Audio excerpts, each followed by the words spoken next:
Pasca Sarjana Unsrat pada hari ini Jumat tanggal 8 September tahun 2023. Kita bersyukur atas kasih dan penyertaan Tuhan sehingga kita dapat berkumpul lagi walaupun terbatas dalam ruang virtual Zoom, tetapi kita bersyukur atas kasih dan pemeliharaan Tuhan di sepanjang minggu ini yang boleh kita lalui, bahkan dari pagi kita boleh beraktivitas dan saat ini kita boleh kembali dipersatukan untuk mendengarkan kebenaran firman Tuhan. Dan saat ini atas berkat penyertaan Tuhan kita akan memulai ibadah kita dan pujian akan diiringi dengan pujian pembukaan.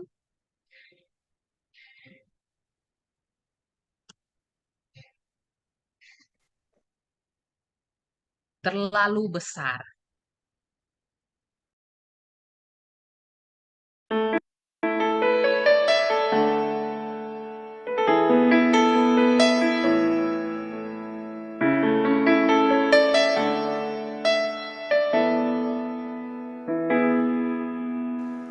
Telah kulihat bukti kasih-Mu, Kau menderita gantikanku. Dengan darah-Mu Kau selamatkanku. Kini ku hidup menyenangkan-Mu.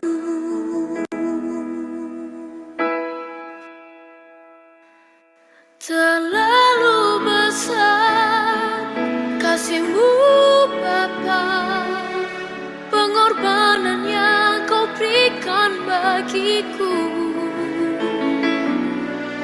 Terlalu mahal darah-Mu Yesus tercurah untuk menebus hidupku.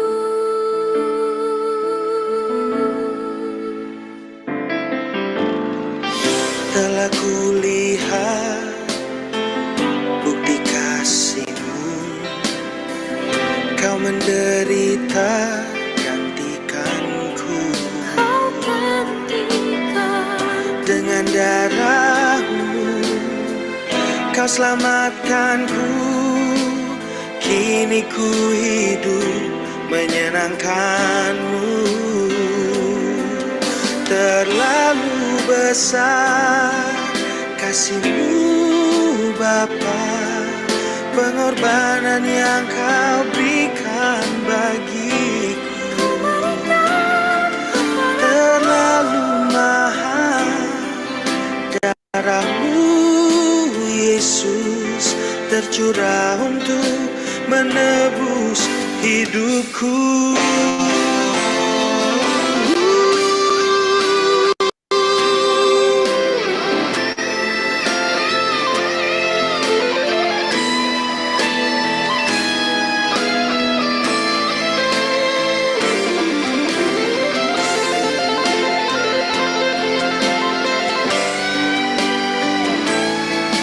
Terlalu besar kasih-Mu Bapa, pengorbanan yang Kau berikan bagiku. Terlalu mahal darah-Mu Yesus tercurah untuk menebus hidupku. Terlalu mahal darah-Mu Yesus tercurah untuk menebus hidupku. Terlalu besar, terlalu mahal, hati kami berterima kasih. Terima kasih Kau tebus hidupku.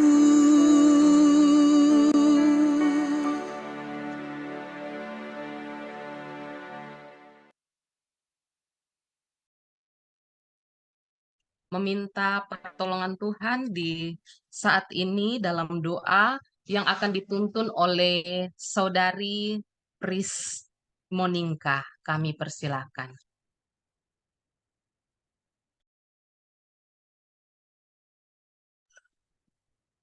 Ya, silakan Saudara Pris Moninka. Mari kita berdoa.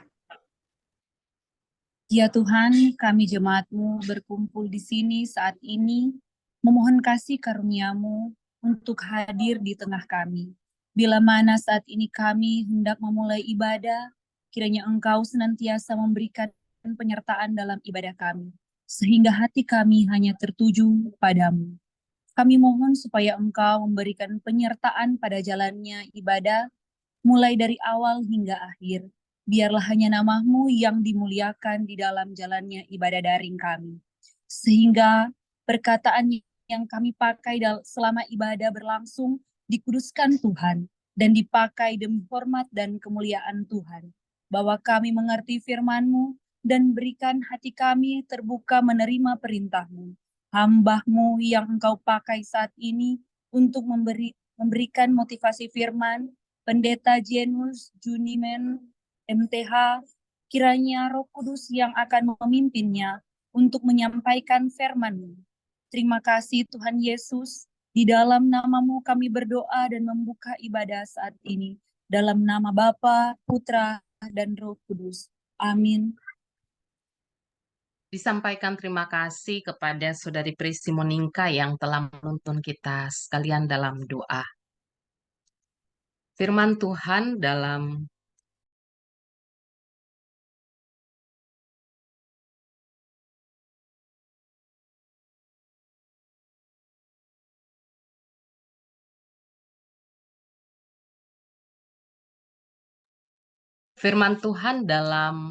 Mazmur 37 ayat 3-4 berkata, "Percayalah kepada Tuhan dan lakukanlah yang baik, diamlah di negeri dan berlakulah setia, dan bergembiralah karena Tuhan, maka Ia akan memberikan kepadamu apa yang diinginkan hatimu."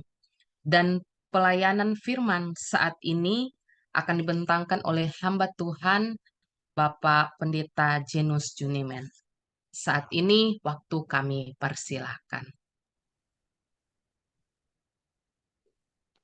Puji Tuhan, selamat sore semuanya. Kalau di sini masih sore, kalau di sana mungkin sudah mulai Sore menjelang malam. Sore menjelang malam ya. Baik, puji Tuhan. Ini kali yang kedua saya melayani di Persekutuan Doa Universitas Samratulangi Manado.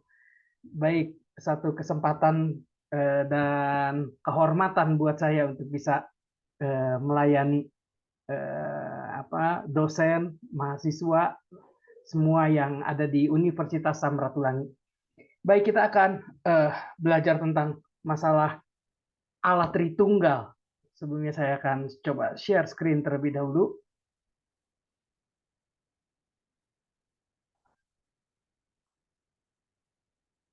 Oke, apakah sudah jelas terlihat? Ya, mantap Pak. Oke, ya puji Tuhan. Saya berharap bahwa topik ini yang bobotnya berat bisa saya coba untuk bawakan supaya kita bisa mengerti, dan memang ini agak rumit, tetapi saya coba untuk menyederhanakannya dengan bahasa-bahasa yang mudah dipahami begitu. Jadi memang ada istilah-istilah, tetapi saya coba untuk sampaikannya dengan sesederhana mungkin. Oke, baik. Sebelumnya kita berdoa terlebih dahulu supaya kita diberikan hikmat untuk bisa mengerti tentang kebenaran Allah Tritunggal. Tuhan, sekali lagi kami datang kepada Tuhan.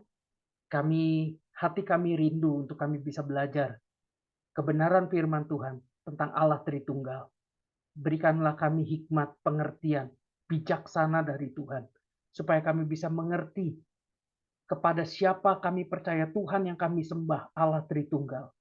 Sehingga kebenaran firman Tuhan yang kami pelajari bukan hanya sekedar memenuhkan otak kami, tetapi juga memenuhkan hati kami. Dan hati kami semakin mengasihi, dan hati kami semakin mencintai Tuhan kami. Terima kasih Tuhan, pimpin dan urapi hamba-Mu yang penuh dengan keterbatasan ini.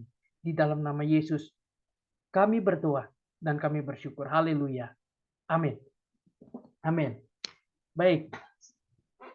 Nah, sebenarnya istilah Tritunggal kalau kita perhatikan memang tidak ada di dalam Perjanjian Lama maupun Perjanjian Baru di dalam Alkitab kita gitu. Istilah kata Tritunggal, Trinitas itu tidak pernah ada.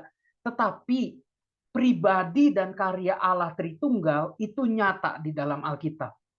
Nah, Tritunggal yang kita pahami dan kita yakini, yang kita imani itu berbeda dengan triteisme. Kalau Tritunggal 3 tapi 1. Sedangkan triteisme 3 ya benar-benar 3 gitu. Nah, kalau misalkan ini yang dianut oleh Hindu bahwa ada 3 Tuhan, 3 dewa gitu, Brahma, Wisnu dan Siwa, di mana Brahma pencipta, Wisnu pelindung, protector, sedangkan Siwa itu adalah destroyer, jadi creator, protector, dan juga destroyer. Tapi di antara ketiga itu ada yang paling tinggi, yaitu destroyer. Siwa yang paling tinggi lebih daripada Brahma maupun Wisnu. Nah, tetapi Tritunggal berbeda dengan triteisme. Triteisme ya 3 Allah, 3 dewa, tetapi kita 3 tetapi tetap satu Tuhan. Nah, para penganut Tritunggal atau kalau istilahnya disebut Trinitarian, orang atau orang yang mempercayai tentang Tritunggal itu disebut Trinitarian. Percaya pada satu Allah dalam 3 pribadi, Bapa, Anak, Roh Kudus. Dan 3 pribadi itu Bapa, Anak, Roh Kudus itu adalah satu Allah. Nah, kita coba untuk kita bisa memahami lebih lanjut. Jadi Bapa, Anak, Roh Kudus. Bapa adalah Allah, Anak adalah Allah, Roh Kudus adalah Allah. Tetapi Bapa bukanlah Anak, Anak bukanlah Roh Kudus. Roh Kudus bukanlah Bapa. Bapa tidak lebih tinggi dari Anak. Anak tidak lebih tinggi dari Roh Kudus. Roh Kudus tidak lebih rendah daripada Bapa. Ketiganya esa, tidak ada yang lebih tinggi dan tidak ada yang lebih dulu ada. Gitu. Nanti kita akan coba belajar lebih lanjut. Jadi bukan berarti anak diperanakan, berarti Yesus itu ada permulaannya. Jadi Yesus berarti adalah anak Allah dicipta oleh Bapa pertama kali. Nah, nanti kita coba akan membahas itu. Tetapi anak bukan dicipta oleh Bapa, anak bukan ada permulaan, ya kan? Anak tidak lebih rendah daripada Bapa. Bapa, Anak, Roh Kudus ketiganya setara. Nah, meskipun Bapa bukan anak bukan Roh Kudus bukan Bapa, tetapi ketiganya adalah Allah yang esa. Kedudukan Allah Bapa, Allah Anak, Allah Roh Kudus itu sederajat co-equal. Ada dengan sendirinya, co-existent. Sama-sama berkuasa, co-powerful. Dan kekal, co-eternal. Jadi Allah Tritunggal yang kita sembah, Allah Bapa, Allah Anak, Allah Roh Kudus itu sederajat. Ada dengan sendirinya, dia sama-sama berkuasa dan sama kekalnya. Keberadaan Allah adalah suprarasional, bukan irasional. Kita seringkali kita mendengar bahwa dari John Locke kalau kita belajar, kita bisa memahami apa yang terjadi itu berdasarkan 2 hal, yaitu rasional dan irasional. Rasional masuk akal, irasional tidak masuk akal. Tidak mungkin manusia bisa terbang. Itu hal yang irasional. Yang rasional, semua benda yang memiliki berat, ketika dilempar ke atas, pasti jatuh ke bawah. Karena ada gravitasi. Itu rasional. Tetapi satu hal bahwa untuk memahami keberadaan Allah, Allah kita adalah suprarasional. Jadi melampaui rasional. Tetapi bukan irasional. Tuhan kita bukannya tidak masuk akal, tetapi dia melampaui akal kita. Nah, nanti kita akan coba lebih lanjut, lebih dalam lagi membahasnya. Nah, kita melihat dulu keberadaan dan keesaan Allah Tritunggal. Dalam penciptaan manusia, keberadaan Allah Tritunggal. Dikatakan, berfirmanlah Allah, baiklah kita, dalam Kejadian 1 ayat 26, kita di sini artinya majemuk, ya kan? Plural, Bapa, Anak, Roh Kudus, menjadikan manusia menurut gambar dan rupa kita, supaya mereka berkuasa atas ikan-ikan di laut dan burung-burung di udara dan atas ternak dan atas seluruh bumi dan atas segala binatang melata yang merayap di bumi. Nah, dikatakan bahwa dalam penciptaan manusia jelas Allah Tritunggal, baiklah kita, Allah Bapa, Allah Anak, Allah Roh Kudus, turut mencipta manusia menurut gambar dan rupanya. Jelas di situ Tuhan mencipta, ya, Allah Elohim yang mencipta. Nah, terus dalam peristiwa Yesus dibaptis dalam Lukas 3 ayat 21-22, dikatakan bahwa Bapa berkata, engkaulah anakku yang kukasihi, kepadamulah aku berkenan. Dan juga ada Roh Kudus yang hinggap ke atas Yesus seperti burung merpati. Dikatakan bahwa engkaulah anakku yang kukasihi. Mengapa ada konfirmasi dari sorga di mana Bapa menyatakan bahwa engkaulah anakku yang kukasihi, kepadanya mula aku berkenan? Karena begini, karena baptisan Yohanes itu adalah baptisan pertobatan. Banyak orang berpikir, Yesus dibaptis Yohanes Pembaptis, berarti Yesus bertobat dong. Berarti Yesus berdosa dong. Kenapa? Kalau Yesus nggak berdosa, kenapa dibaptis sama Yohanes Pembaptis? Nah, Yesus dibaptis oleh Yohanes Pembaptis menggenapi semua yang tertulis dalam kitab suci. Dan pada saat Yesus keluar, inilah yang membedakan. Terdengarlah suara konfirmasi dari Bapa, engkaulah anakku yang kukasihi. Anak, karena Yesus adalah anak Allah. Nah, jadi di sini jelas bahwa Bapa tidak membiarkan bahwa Yesus Kristus anaknya dibaptis oleh Yohanes Pembaptis. Semua orang mengira bahwa Yesus berdosa dan perlu pertobatan. Konfirmasi tersebut menunjukkan bahwa engkaulah anakku yang kukasihi, kepadamulah aku berkenan. Konsep keesaan Allah Tritunggal. Dikatakan bahwa Allah itu esa, Ulangan 6 ayat yang keempat. Dengarlah hai orang Israel, Tuhan itu Allah kita, Tuhan itu esa. Satu, esa. Nah, 1 Korintus 8 ayat yang keempat. Tentang hal makan daging, persembahan berhala kita tahu. Tidak ada berhala di dunia ini dan tidak ada Allah lain daripada Allah yang esa. Baik Perjanjian Lama maupun Perjanjian Baru meneguhkan bahwa Allah yang dipercaya baik oleh orang-orang Yahudi, orang-orang Israel, maupun juga gereja Tuhan di dalam Perjanjian Baru, menyatakan bahwa Allah itu adalah Allah yang esa. Galatia 3 ayat yang ke-20, seorang pengantara bukan hanya mewakili satu orang saja, sedangkan Allah adalah satu.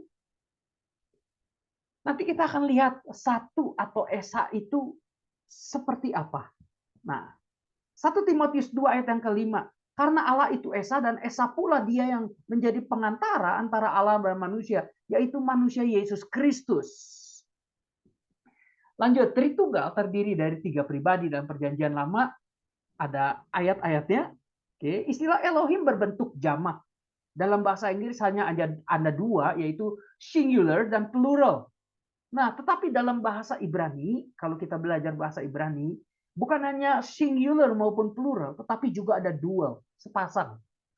Nah, Elohim berarti plural atau jamak, yaitu lebih dari 2, bukan dual. Kalau dual kan sepasang. Kalau Allah kita 3, menunjuk kepada 3 pribadi, yaitu Bapa, Anak, dan Roh Kudus, berarti lebih dari 2. Jadi pluralnya itu bukannya dual. Kalau dual pasti 2. Tapi kalau plural lebih dari 2. Nah, jadi Allah Bapa, Allah Anak, Allah Roh Kudus, ya kan, istilah Elohim yang dipakai berbentuk jamak, berarti lebih dari 2. Nah, setiap pribadi Tritunggal adalah Allah. Bapa adalah Allah. Ada ayat-ayatnya. Saya tidak jelaskan satu persatu karena nanti akan panjang sekali. Anak adalah Allah, Roh Kudus adalah Allah. Hubungan dalam Tritunggal, hubungan yang erat, tidak bisa dipisahkan, saling menghormati satu dengan yang lainnya. Masing-masing pribadi adalah ilahi. Nah, ini yang perlu diperhatikan. Masing-masing pribadi adalah ilahi. Seperti tadi dalam gambar bahwa Bapa adalah Allah, ilahi, Anak adalah Allah, bersifat ilahi, Roh Kudus adalah Allah, adalah ilahi. Pekerjaan setiap pribadi dalam Tritunggal. Setiap pribadi memiliki peran yang berbeda. Dalam keselamatan, Bapa memprakarsai keselamatan. Anak yang menggenapi keselamatan. Roh Kudus yang melahirbarukan dan menjamin keselamatan. Lalu ketiganya hubungan dalam Tritunggal, hubungan yang erat. Ya, tidak dapat dipisahkan satu sama lain. 4 karya penting Allah Tritunggal. Mencipta, menebus dan memberi hidup, menghakimi dan mengampuni orang berdosa, mewahyukan diri kepada manusia. Perlu diperhatikan bahwa kita manusia tidak akan bisa memahami Allah kalau Allah tidak mewahyukan dirinya kepada kita manusia. Kita hanya bisa memahami Allah sejauh Allah menyatakan dirinya, mewahyukan dirinya kepada kita. Dari mana kita tahu tentang Tuhan? Dari firman tertulis, yaitu Alkitab. Nah, ada banyak gambaran tentang Allah Tritunggal. Ada yang mengatakan telur, kuning telur, putih telur, matahari, sinar, panas, tubuh, jiwa, roh, seperti air, es, ya kan, dan juga dinginnya. Bunga ada bentuknya, ada wanginya atau baunya, ya kan, ada warna. Sedangkan ada gambar orang di situ. Kalau misalkan contohnya seperti saya, oh Janus ini kalau di gereja dia pendeta, kalau di rumah dia suami atau ayah, kalau di kelas dia dosen. Nah, apakah satu pribadi tapi 3 peran? Nah, kita coba akan memahaminya lebih jauh. Semua gambaran tentang Tritunggal ini tidak ada yang bisa menggambarkan Allah secara utuh. Nah, tidak ada gambaran yang sempurna tentang Allah Tritunggal. Allah Tritunggal bersifat suprarasional, dia agung, dia besar. Bahkan Paulus dalam Roma pasal 11 ayat 33 dan 34, oh alangkah dalamnya kekayaan hikmat dan pengetahuan Allah. Sungguh tak terselidiki keputusan-keputusannya, dan sungguh tak terselami jalan-jalannya. Sebab siapakah yang mengetahui pikiran Tuhan? Atau siapakah yang pernah menjadi penasehatnya? Sejarah, kita lihat dulu sejarah doktrin Tritunggal. Istilah Tritunggal dicetuskan pertama kali oleh Tertullianus. Nah, Konsil Nicea tahun 325 Masehi merumuskan doktrin Tritunggal. Nah, timbul 2 golongan yang bertentangan. Arius atau pandangannya Arianisme. Jadi Arius itu nama orang. Ajaran yang dikembangkan, yang diajarkan oleh Arius disebut Arianisme. Dan juga ada namanya Athanasius. Nah, pengakuan iman Athanasius dapat dilihat dalam buku halaman 13 sampai 18 di buku Allah Tritunggal yang saya tulis. Nah, di situ dikatakan dalam buku tersebut Tertullianus merumuskan bahwa Allah adalah satu hakikat yang terdiri dari 3 pribadi. Nah, Origen ini nama orang, mengajarkan bahwa Allah anak itu lebih rendah daripada Bapa. Dan dalam esensinya, dan Roh Kudus lebih rendah daripada Allah anak. Jadi bertingkat. Nah, jadi Allah Bapa yang paling tinggi, ya kan? Lalu Allah anak, lalu Allah Roh Kudus. Oleh karena Allah anak diperanakan oleh Bapa dalam kekekalan, maka kedudukan anak lebih rendah dong dari Bapa. Nah, itu yang diajarkan oleh Origen. Ini jelas ditolak oleh Tertullianus. Nah,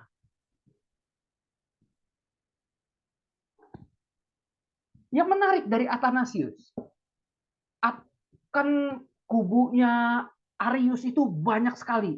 Arianisme itu berkembang. Banyak sekali, banyak pendukungnya. Ada orang bilang gini, sudahlah Athanasius, semua orang mengikuti ajaran mayoritas kok. Ajaran Arianisme kok, yang paling banyak kok. Seluruh dunia sudah memusuhi engkau. Udahlah, ikutlah suara mayoritas lah. Athanasius menjawab, seluruh dunia memusuhi aku, baik, aku, Athanasius, akan menjadi musuh seluruh dunia. Demi menegakkan doktrin yang benar, saya harus memberitakan Allah Tritunggal, karena inilah ajaran yang benar dalam Alkitab. Doktrin Tritunggal yang kita wariskan, kita terima dengan enak saja. Tetapi kalau kita lihat perjuangan bapak-bapak gereja, konsili demi konsili untuk merumuskan doktrin Allah Tritunggal, itu perjuangan mereka berat sekali. Perjuangan mereka besar sekali. Makanya gereja yang sekarang gerejanya bisa mewariskan saja dari bapak-bapak gereja yang dulu mereka dirongrong oleh ajaran-ajaran yang sesat atau disebut bidat. Nah, pengajaran reformasi tentang Trinitas. Dalam pengakuan iman Westminster 1647, dikatakan gini, dalam keesaan Allah terdiri dari 3 pribadi dari satu kuasa zat, kuasa, dan kekekalan. Allah Bapa, Allah Anak, dan Allah Roh Kudus. Bapa tidak berasal dari siapapun, tidak diperanakan atau keluar dari siapapun. Anak secara kekal diperanakan dari Bapa, Roh Kudus secara kekal keluar dari Bapa dan Anak. Nah, keluar dari Bapa atau keluar dari Bapa dan Anak itu ada istilah teologi namanya filiok. Nah, itu selanjutnya lah nanti itu, karena memang itu pemahaman yang lebih rumit begitu. Nah, kaum Socinian bergerak melampaui Arius dengan cara menjadikan anak Allah sebagai manusia dan Roh Kudus hanyalah suatu kekuatan atau pengaruh. Mereka adalah pelopor kaum Unitarian. Unitarian ini yang nanti akan berkembang menjadi saksi Yehova. Dan para teolog liberal yang mengatakan bahwa Yesus hanyalah guru ilahi dan Roh Kudus sebagai Allah yang imanen. Ajaran-ajaran yang menyimpang tentang Trinitas. Kita melihat dari sejarahnya ada Praxeas, Paulus dari Samosata, Sabellianisme, penganutnya masa kini itu Jesus only, Pentecostal oneness, dan kabar mempelai. Ada namanya Arianisme. Nah, Unitarianisme mewarisi Arianisme. Doktrin Arianisme menekankan keesaan Allah, hanya Bapa yang adalah Allah yang esa. Yesus bukan Allah, karena Yesus diciptakan oleh Bapa. Yesus berbeda dari makhluk yang lainnya. Roh Kudus bukan Allah. Roh Kudus adalah kuasa, tenaga aktif Allah. Nah, ini yang dianut oleh saksi Yehova. Jadi Arianisme berkembang menjadi Unitarianisme, Unitarianisme berkembang seperti yang dianut sekarang oleh ajaran-ajaran saksi Yehova. Nah, monarkianisme atau adoptianisme dan juga banyak ajaran-ajaran yang menyimpang. Nah, dalam buku saya tentang menjawab doktrin Tritunggal, itu saya membantah pandangannya Frans Donald, karena Frans Donald itu dulu dia membuat buku yang menentang doktrin gereja tentang Allah Tritunggal. Dia melihat dari sudut Unitarianisme di mana dia menyerang ajaran Tritunggal, ajaran yang gereja anut. Waktu itu saya sebelum berangkat ke pelayanan ke Lampung, saya mampir ke Gramedia. Saya melihat kok ada buku ini. Wah, siapa ini? Penerbitnya Frans Donald. Lalu akhirnya saya tergugah untuk menulis buku ini. Adalah buku pertama yang saya tulis dari 5 buku lainnya. Nah, saya ngelihat, oh, ini bahaya sekali nih, karena pandangan Unitarianisme ini yang berkembang. Lalu akhirnya saya coba untuk menulis buku dan memberikan sanggahannya dari pandangan gereja, doktrin Trinitarianisme. Lalu akhirnya saya coba membantah. Saya juga waktu itu ditulis oleh penerbit Andi. Saya berikan nomor handphone saya. Saya bilang kalau misalkan Frans Donald ingin berdiskusi, berdebat, oke, saya siap bersedia untuk bertemu dengan Frans Donald. Kita ketemu di Jakarta. Oke, kita bikin debat terbuka. Mana yang benar, pandangan Unitarianisme atau Trinitarianisme yang dianut oleh gereja. Namun ternyata tidak terrealisasi, karena saya juga berkali-kali ingin bertemu dengan Frans Donald untuk diskusi terbuka. Namun beliau tidak tidak membalasnya. Nah, sekarang kita perhatikan dalam setiap ayat-ayat yang sering kali Unitarianisme ini salah mengerti. Dalam konteks Yohanes 1 ayat 1, pada mulanya adalah firman. Firman itu bersama-sama dengan Allah dan firman itu adalah Allah. Dalam Yohanes 1 ayat 1. Pandangan Unitarianisme memiliki pandangan yang lain. Dikatakan kaitheos and hologos. Firman itu bersifat ilahi. Saksi Yehova menafsirkannya, firman itu adalah suatu ilah. Jadi Allah kecil disebutnya ilah. Suatu ilah. Begitu. Jadi bukan Allah. Nah, lalu bagaimana pandangan kita gereja Trinitarian? Dikatakan bahwa kaitheos and hologos. Firman itu adalah Allah. And God was the word. Firman itu, hologos, the word, adalah subjek. Karena kata itu memiliki artikel ho. Tetapi kata benda theos ditulis tanpa artikel atau kata sandang ho. Karena itu Alkitab terjemahan Indonesia dan Inggris menerjemahkan menjadi firman itu adalah Allah. The word was God, bukan a God. Gitu. Jadi perbedaan-perbedaan inilah yang prinsip sebenarnya. Makanya kalau misalkan kita berdebat, kita perlu menganalisa teks berdasarkan bahasa aslinya. Nah, Rasul Yohanes menuliskan demikian. Pada mulanya adalah firman, firman itu bersama-sama dengan Allah, dan firman itu adalah Allah. Merupakan suatu penekanan yang kuat dalam bahasa Yunani untuk menjelaskan kekekalan dan keilahian Kristus. Nah, terjemahan yang dipakai Frans Donald tidak begitu jelas. Banyak terjemahan yang mengatakan bahwa firman itu adalah Allah, bukan suatu Allah atau bersifat ilahi. Nah, konteks Filipi 2 ayat yang ke-6, yang walaupun dalam rupa Allah tidak menganggap kesetaraan dengan Allah itu sebagai milik yang harus dipertahankan. Pandangan Unitarianisme dalam Filipi 2 ayat yang ke-6 berbeda. Dikatakan bahwa Yesus dalam bentuk ilahi tidak memikirkan perampasan untuk menjadi setara dengan Allah. Dengan kata lain, Yesus tidak pernah memikirkan atau menginginkan kesetaraan dengan Allah.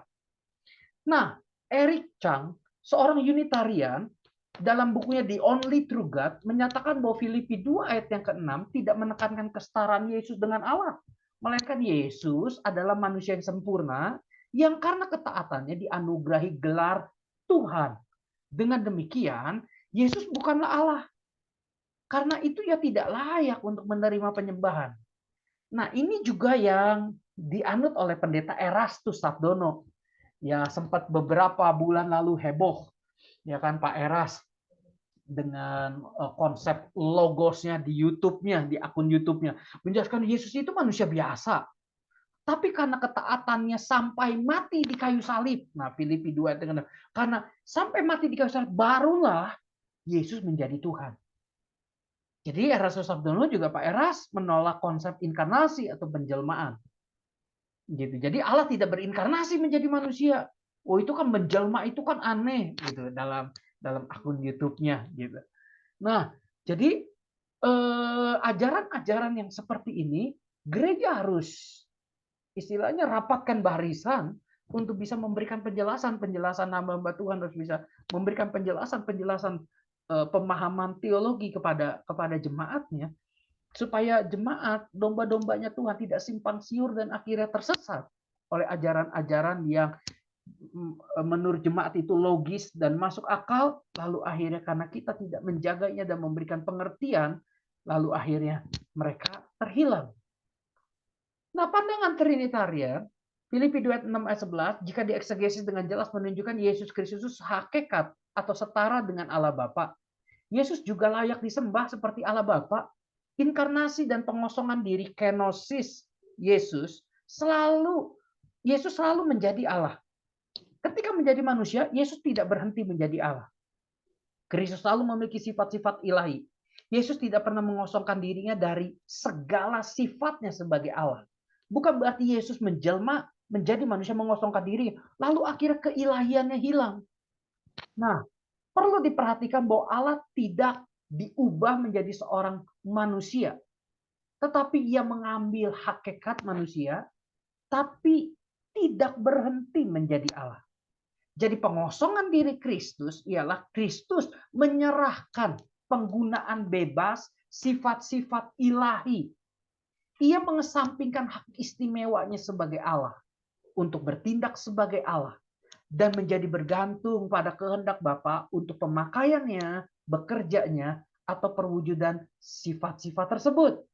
Nah, kata kenosis Yesus bukan berarti morpheteo, tetapi einai is theo, to be equal with God. Jadi ini kalau dilihat dalam interlinearnya, dalam terjemahan Alkitab dalam bahasa Yunani, jadi Yesus tetap dalam rupa Allah dan ia mengambil rupa seorang hamba dalam wujud manusia. Jadi dia tetap Allah pada saat dia menjelma menjadi manusia. Tetapi bukan berarti bahwa rupa Allahnya hilang setelah dia menjadi manusia. Dia tetap Allah gitu. Tetapi yang disebut setara dengan Allah itu einai is theo. Itu yang tidak lagi dipertahankan karena Yesus berinkarnasi menjadi manusia dan mengambil rupa seorang hamba. Perhatikan beberapa Alkitab terjemahan dalam bahasa Indonesia sehari-hari, pada dasarnya ia sama dengan Allah, tetapi ia tidak merasa bahwa keadaannya yang ilahi itu harus dipertahankannya. Jadi jelas, firman Allah yang hidup, yang tidak menuntut dan tidak tetap berpegang pada hak-haknya sebagai Allah, meskipun sebenarnya dia adalah Allah. Nah, kalau kita lihat terjemahan-terjemahan yang lainnya, jelas kok menunjukkan Yesus adalah Allah. Dalam American Standard Version ASV, who existing in the form of God, counted not the being of on an equality with God a thing to be grasped. Dalam rupa Allah tidak diperhitungkan itu sebagai kesetaraan dengan Allah yang harus dia pertahankan. Dalam Yohanes 10 ayat 30, aku dan Bapa adalah satu. Nah, ini juga yang menjadi ramai untuk saksi-saksi Yehova itu Unitarianis. Mereka memiliki pandangan yang keliru sama sekali. Ayat di atas tidak bermakna bahwa Yesus sehakikat atau setara dengan Allah katanya. Kaum Unitarian menafsirkan bahwa kata satu dalam ayat itu bermakna satu tujuan, bukan satu hakikat. Dalam Yohanes 17 ayat 11, 21, 22, Tuhan Yesus berdoa agar murid-muridnya menjadi satu, sama seperti dirinya dan Bapa. Satu di sini katanya adalah satu tujuan, yaitu untuk menjaga dan melindungi para domba, yaitu umat Kristen. Kalau satu dalam Yohanes 10 ayat 30 ditafsirkan Yesus sehakikat dengan Bapa, artinya dapat diasumsikan bahwa ke-11 murid Yesus juga sehakikat dong dengan Bapa. Sehingga tampaknya ada 13 Allah dalam hal ini. Jadi menurut mereka lagi Yohanes 10 ayat 30 tidak mendukung konsep Trinitas katanya. Sekarang kita lihat pandangan gereja Trinitarian. Dikatakan aku dan Bapa adalah satu. I and my Father are one. Ya kan dikatakan ego kai ho pater hen esmen. Kata Yunani en. Hen atau en itu dalam yang dihubungkan dengan kata kerja indikatif esmen. Aku adalah. Nah, dalam Hebrew New Testament menerjemahkan en dengan ekat. Aniwe ha'af ekat. Ekat itu adalah satu kesatuan. Beda dengan yakit yang adalah satu. Benar-benar satu. Tunggal. Tidak ada yang lain. Nanti kita akan coba melihat perbedaan yakit dan ekat. Oke. Nah, jadi makna satu atau esa dalam Yohanes 10 ayat 30 bukan hanya bermakna satu kehendak, satu tujuan, atau satu pikiran, melainkan satu hakikat antara Bapa, Anak, dan Roh Kudus. Perhatikan konteks Yohanes 10, kalau pernyataan Yesus, aku dan Bapa adalah satu, hanya sebatas satu tujuan, bukan dalam arti sehakikat dengan Allah. Lalu mengapa? Logikanya, respon orang Yahudi yang mendengar itu malah marah dan ingin merajam Yesus dengan batu. Orang-orang Yahudi marah karena ketika Yesus berkata, aku dan Bapa adalah satu, berarti kamu adalah Allah. Ini harus dirajami. Karena kamu menyamakan dirimu dengan Allah. Kalau cuma satu tujuan, ngapain orang Yahudi repot-repot mau merajam Yesus dengan batu? Tapi bukannya satu tujuan, tapi satu hakikat. Setara dengan Allah. Nah, itu yang membuat orang-orang Yahudi marah. dan ingin merajam Yesus dengan batu. Terus dalam Matius 28 ayat 19. Nah, amanat aku karena itu pergilah jadikan semua bangsa muridku dan baptislah mereka dalam nama Bapa dan Anak dan Roh Kudus. Kaum Unitarianisme dikatakan bahwa tidak ada kata tambahan Allah untuk dua pribadi yang lain, baik itu Putra dan Roh Kudus. Sementara pribadi Bapa tidak perlu tambahan Allah karena sudah jelas. Maka tidak bisa disimpulkan bahwa ayat itu menerangkan adanya tiga pribadi. Nah, sekarang coba kita perhatikan dalam pandangan Trinitarian yang dianut oleh gereja. Bapa, Anak, Roh Kudus. Bukan berarti tiga Allah. Karena Matius 28 ayat 19, kata nama itu bahasa Yunani onoma. Itu bentuknya tunggal. Kalau bentuknya jamak, onomata.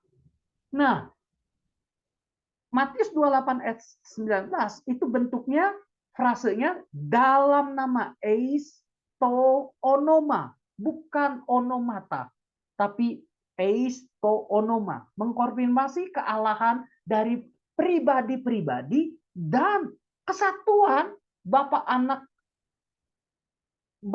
dan Roh Kudus dalam kodratnya. Makanya bentuknya tunggal, singular, onoma itu. Jadi kesatuan Allah adalah satu ciri fundamental dari orang Ibrani dan agama Kristen dan dikonfirmasi oleh banyak perikop dari Perjanjian Lama dan Baru, sehingga sembarang penjelasan yang tidak konsisten dengan ajaran ini sama sekali tidak bisa diterima. Begitu. Oke. Terus Ulangan 6 ayat yang keempat. Nah, kita masuk kepada ekad dan yakid. Dikatakan bahwa dengarlah hai orang Israel, Tuhan itu Allah kita. Tuhan itu Esa. Ulangan 6 ayat yang keempat. Jelas pandangan Trinitarian, kata Esa yang digunakan dalam bahasa Ibrani adalah ekad. Ekad itu menunjuk satu kesatuan. Bukan satu mutlak, satu tunggal atau satu numerik. Kata ekad itu sering berarti satu gabungan. Bukan satu yang mutlak and absolute one. Nah, contoh-contoh dalam Alkitab. Misalkan nih, dalam kita lihat konteksnya ya dalam Perjanjian Lama. Dalam kitab Bilangan 13 ayat 23, setandan buah anggurnya. Satu tandan terdiri kan dari banyak buah anggur. Banyak buah anggur karena dia satu tandan, setandan, jadi satu. Buah anggurnya banyak, tapi satu tandan tetap satu. Pakai istilah ekad. Dalam Kejadian 22 ayat 2 dan 16, ambillah anakmu yang tunggal itu, yang engkau kasihi, yaitu Ishak. Karena kata satu, cuma Ishak doang. Tidak menunjukkan satu kesatuan, makanya menggunakan istilah yakid. Nah, Musa menggunakan kata ekad. Allah itu Esa. Dengarlah hai orang Israel, Allah itu Esa. Esa disebut kata ekad. Hal itu pasti menunjukkan bahwa Allah itu tidak satu secara mutlak, tetapi ada kejamakan dalam diri Allah dan Allah tetap Esa. Ini memang sulit untuk dimengerti. Tapi memang konsep tentang Allah Tritunggal yang diyakini oleh gereja adalah konsep Allah yang unik yang tidak ada di dalam agama-agama yang lain. Oke. Nah, seharusnya kita tidak merasa bingung tentang konsep Allah Tritunggal, tetapi justru kita harusnya bangga karena tidak ada Allah lain yang Tritunggal seperti Allah kita yang ada di dalam Alkitab. Ya, di mana Allah menyatakan di sepanjang sejarah manusia bahwa dia adalah Allah yang Esa. Jadi jelas sekali perbedaan antara ekad dengan yakid. Yakid satu, menunjuk kepada Ishak anaknya yang tunggal. Ya udah yakid satu, tidak ada yang lain. Tapi kata ekad itu terdiri dari banyak, tapi dia satu kesatuan, setandan buah anggur. Gitu. Nah, konteks Roma 9 ayat yang kelima, mereka adalah keturunan-keturunan Bapa leluhur yang menurunkan Mesias dalam keadaan sebagai manusia yang ada di atas segala sesuatu. Ia adalah Allah yang harus dipuji sampai selama-lamanya. Amin. Nah, Fransona menyimpulkan bahwa Rasul Paulus tidak pernah menyebut Yesus sebagai Allah, katanya. Nah, pandangan Trinitarian, kata ia menunjuk kepada Mesias dalam keadaannya sebagai manusia. Mesias inilah Allah. Pribadi yang dimaksud oleh Rasul Paulus dengan kata Mesias di sini adalah Yesus Kristus. Arti Mesias itu kan artinya yang diurapi, sama dengan Kristus. Jadi ini adalah pengulangan kata dengan istilah yang berbeda, tapi maknanya sama. Kesimpulannya, istilah Tritunggal memang tidak ada dalam kitab suci yang tertulis secara eksplisit. Tapi secara eksplisit fakta konsep doktrin Tritunggal ini terus-menerus muncul secara implisit. Nah, doktrin Allah Tritunggal adalah doktrin monoteisme, bukan politeisme. Bukan berarti karena 3 pribadi, Bapa, Anak, Roh Kudus, berarti 3 Tuhan. Bukan politeisme, tetap monoteisme. Nah, itu dia. Inilah keunikan Allah Tritunggal yang disembah oleh kita orang percaya, yang dianut oleh gereja. 3 pribadi bukan berarti 3 Allah. Mereka ketiga pribadi tersebut memiliki esensi yang sama, yaitu Allah yang Esa dalam Roma 1 ayat 19-20. Nah, sekarang kita lihat konsep Trinitas oleh Tertullianus. Tres personae une substantia. 3 pribadi, 1 substansi atau hakikat. Ya, discreti non separati. Berbeda, tetapi tidak terpisah. Bapa berbeda dengan anak, anak berbeda dengan Roh Kudus, tetapi tidak pernah terpisah. Mereka satu, mereka ada di dalam kekekalan. Nah, 3 pribadi hipostatis, namun 1 substansi atau esensi atau hakikat yang disebut dengan istilahnya homoousios. Nah, kita akan beberapa slide lagi selesai. R.C. Sproul, seorang teolog, berkata bahwa doktrin Trinitas menjelaskan batas pemikiran kita yang terbatas. Doktrin Trinitas menuntut kita untuk setia kepada wahyu Allah, yang menyatakan bahwa dalam satu pengertian Allah adalah Esa, dan dalam pengertian lainnya, dia adalah 3 pribadi. Selanjutnya, R.C. Sproul menyimpulkan bahwa doktrin Trinitas meneguhkan kesatuan Allah dalam 3 pribadi.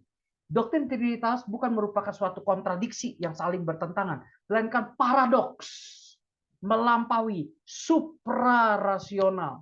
Allah memiliki 1 esensi dan 3 pribadi.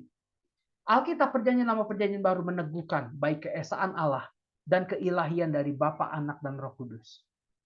Ketiga pribadi dalam Trinitas dibedakan melalui karya dan yang dilakukan oleh Bapa, Anak, dan Roh Kudus. Doktrin Trinitas memberikan batasan kepada spekulasi manusia tentang natur Allah. Dan kita selesai. Oke, saya serahkan kepada Ibu Jen kalau misalkan ada pertanyaan. Silakan.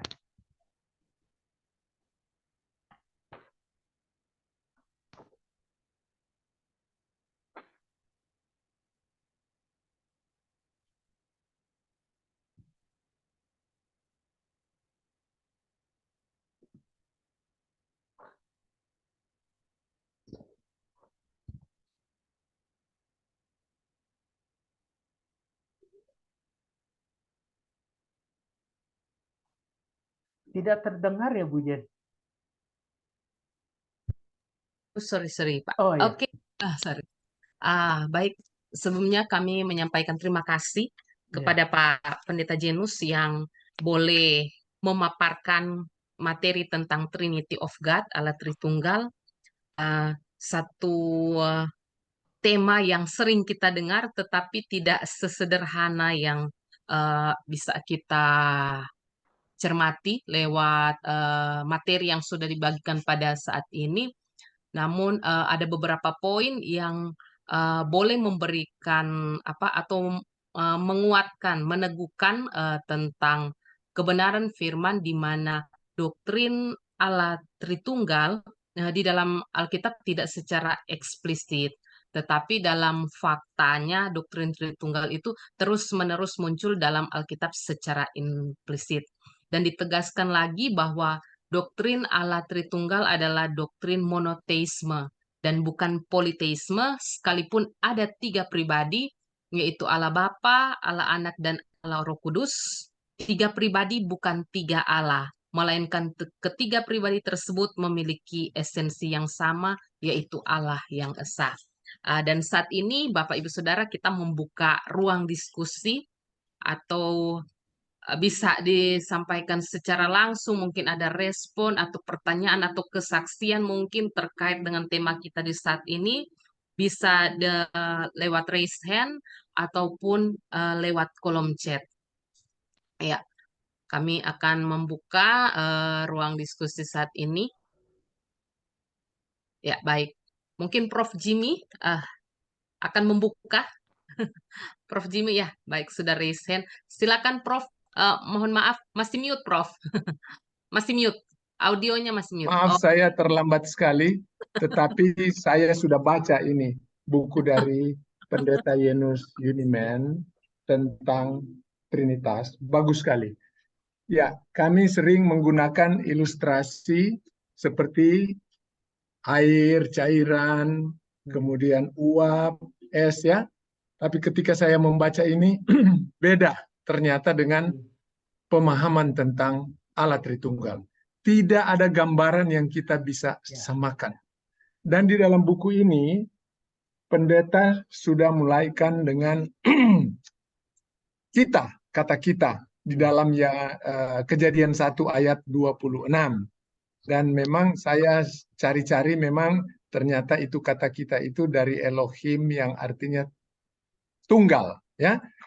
Ini memang doktrin luar biasa, Trinitas ini tidak tertulis di dalam Alkitab, tapi kalau kita membaca secara cermat dan kita mendengar juga keterangan yang diberikan tadi, itu memang betul-betul memang itu 3 oknum, ya, fungsinya berlain-lainan.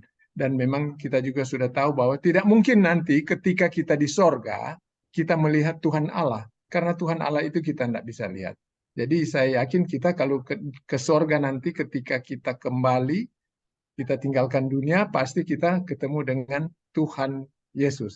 Nah, ini hanya saja yang saya ingin tahu dari pendeta. Karena kata Trinitas itu tidak ada di dalam Alkitab, sehingga dari yang lain mengatakan bahwa Yesus itu dijadikan Tuhan pada tahun 325 pada konsili pertama di Nisea. Saya tidak percaya demikian. Tetapi mungkin dari pendeta Yenus, dari pelajaran-pelajaran yang ada mungkin dapat menjelaskan, lebih mencerahkan kepada kami apa yang kami pegang itu, seperti yang dikatakan oleh pendeta di dalam kitab ini, mengutip Roma 11 ayat 13-14, ya. Kita terima itu dengan iman. Iman yaitu percaya pada sesuatu yang tidak kelihatan, dan itu jelas sekali. Terima kasih pendeta. Ya, baik. Oke. Pak, ya, bisa langsung direspon. Ya. Ya, Pak Jenus. Baik. Jadi konsep tentang Tritunggal atau Trinitas itu kan istilah yang dibuat oleh teolog-teolog, bapak-bapak gereja untuk bisa memahami keberadaan Allah begitu. Tetapi sebelum bapak-bapak gereja memunculkan istilah Trinitas atau Tritunggal, ya Allah tetap udah Trinitas atau Tritunggal gitu. Jadi memang keberadaan dia, keberadaan Allah kita, ya kan, dia Allah Bapa, Allah Anak, Allah Roh Kudus tetap berkarya gitu. Kalau misalkan kita melihat dari Kejadian 1 ayat 1 saja, pada mulanya Allah menciptakan langit dan bumi, ya kan? Nah, pada mulanya Allah di situ udah Elohim, udah jamak, gitu. Jadi sebelum Allah menciptakan manusia, Allah menciptakan segala sesuatunya pun dia Elohim, dia berbentuk jamak, Bapa, Anak, dan Roh Kudus, terus berkarya terus dan konsisten di dalam Perjanjian Baru pun sama, baik oleh para nabi dalam Perjanjian Lama maupun para rasul dalam Perjanjian Baru, mereka tetap konsisten gitu, karena memang di dalam tradisinya Yahudi, ya kan, karena mereka tetap berpandangan Allah itu esa, tapi Allah itu esa dalam konteks bukan yakit tapi ekat, satu kesatuan gitu. Jadi bapak-bapak gereja memunculkan istilah Tritunggal, Trinitas untuk memudahkan saja gitu. Tetapi dalam karya sebelumnya, jadi bukannya konsep Tritunggal itu ada pada saat Nisea 325, tidak gitu. Tapi memang itu memang sudah ada di dalam Alkitab, bapak-bapak gereja ingin coba menyederhanakan dengan istilah yang bisa lebih mudah dipahami, Tritunggal gitu. Boleh sambung, Jane?